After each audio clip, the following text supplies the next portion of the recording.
This October, the wrong station celebrates a decade of dread. You can read the show notes to discover terrible new ways to celebrate with us.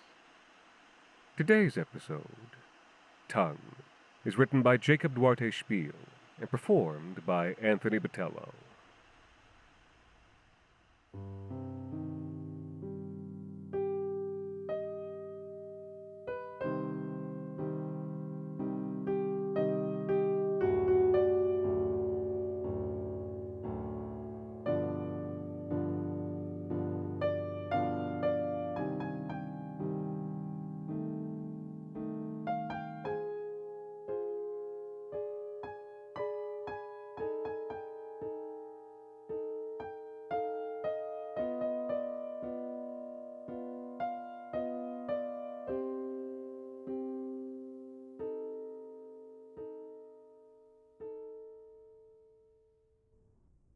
When he was a child, Cleo had heard the story straight from the source.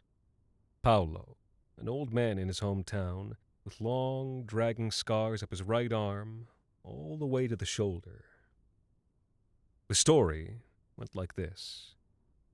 Many years prior, back when the town was merely a village, a jaguar had been spotted, stalking through the jungle just beyond the outer limits of the furthest farms. Not long after that, a child disappeared. He had been 7, or perhaps 8. This detail escaped the old man, but fear and anger still crept into his voice as if the death had happened just days ago. His eyes, clouded with age, seemed to see the life the child had been robbed of. The local government was of no use at the time, so the village decided that children would be under armed guard until the jaguar was dealt with. The old man had been in his 20s then, and in good health, a perfect candidate. At first, Paolo had agreed simply to make some money. There weren't many jobs in that part of the country, and he figured the jaguar was probably long gone by now.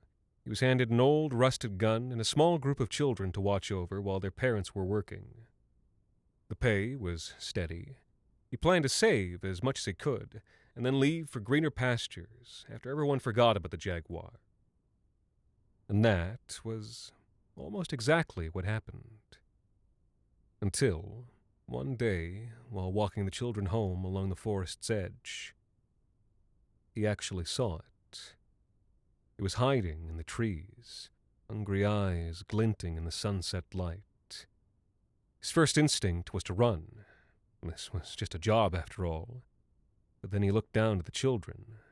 They were oblivious to the danger, walking and laughing and playing.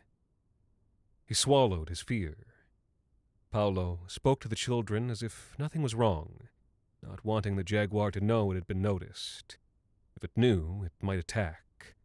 In a sing-songy voice, he told the children to walk ahead of him, to stay in front. Slowly, he slid the gun off his shoulder. He counted out 5 more steps, and then turned. He brought the old gun up under his chin, lining the sights on the jaguar in the tree. He pulled the trigger twice. Click, click. Nothing. The jaguar seemed to flow down the tree trunk, fluid and strong, like a waterfall. With bravery that surprised even himself, Paolo put himself between the children and it. For a moment, they stared at each other, the jaguar considering, deciding if the meal was worth it. Then it sprinted directly at the man. Paolo fell backward, the jaguar on top of him, snarling as it forced him to the ground. Claws dug into his bicep, his thigh. All he could think was that if he died here, the children would be next. He couldn't fight for long. The jaguar was too heavy, too strong. He had one hand on its neck and the other on its snout. He couldn't keep the fangs away from his throat or the claws from his belly. The jaguar's jaws were opening, gaping. He could see the blackness at the bottom of its throat. Then, he knew what to do. It was the worst thought imaginable. His mind screamed at him to stop. But there was another part of him, a part he'd never known was there. And that part knew this was the only way. Paulo put his entire fist in the jaguar's mouth. The jaguar's eyes widened. It bit down, and Paulo let it. But Paulo didn't stop. He slid his fist all the way to the back of the jaguar's mouth, and then down his throat, feeling the teeth slice long, thin ribbons into his arm. He kept pushing until his arm was up to his elbow. The jaguar started to panic now, started to choke. Then he pushed down to his shoulder, and once his arm was as deep into the jaguar as it could go, Paulo felt something. Some deep, visceral thing inside the jaguar, like a lever. He grabbed hold of it and pulled as hard as he could. The jaguar shuddered, eyes rolling with shock and pain until they found Paulo. They stared at each other for a moment, and then the beast fell to the ground, dead. The children helped yank Paulo's arm out from the jaguar and carried him to the village. Cleo loved this story. When the old man told it, he would make his left hand into a vicious claw, representing the jaguar's mouth. Then he would punch his right fist into the claw before plunging his whole right arm through the left.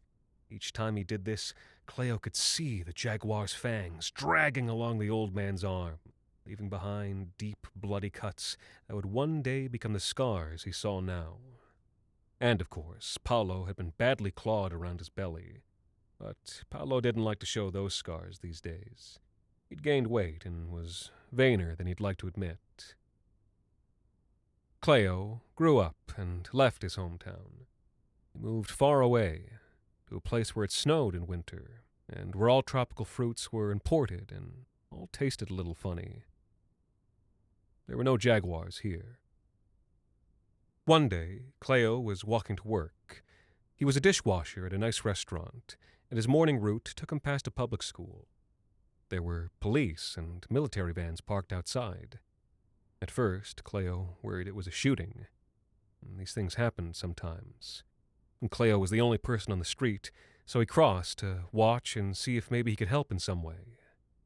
The front doors slammed open, and a child ran down the front steps, through the gate, and directly towards Cleo. The child was so terrified he could barely speak. All he could do was cower behind this man he didn't know. The school doors opened again.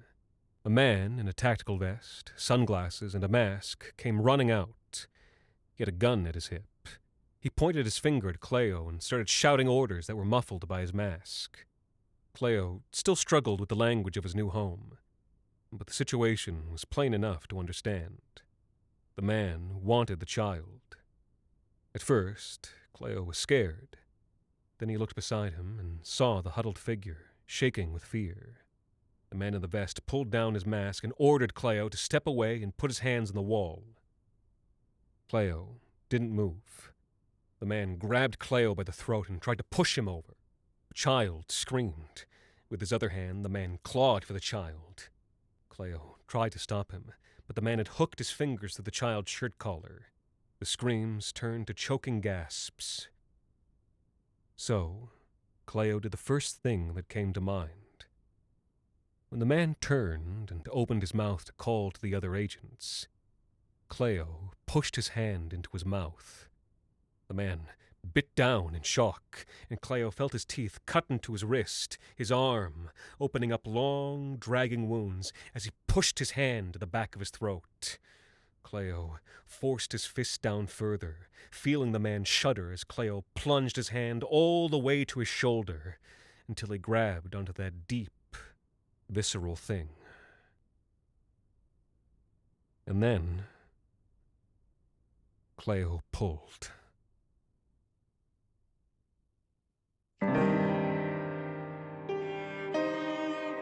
The Wrong Station is made possible with the generous support of our listeners on Patreon. Join us today at patreon.com/thewrongstation for bonus episodes, behind-the-scenes content, ad-free listening, and additional goodies celebrating our decade of dread.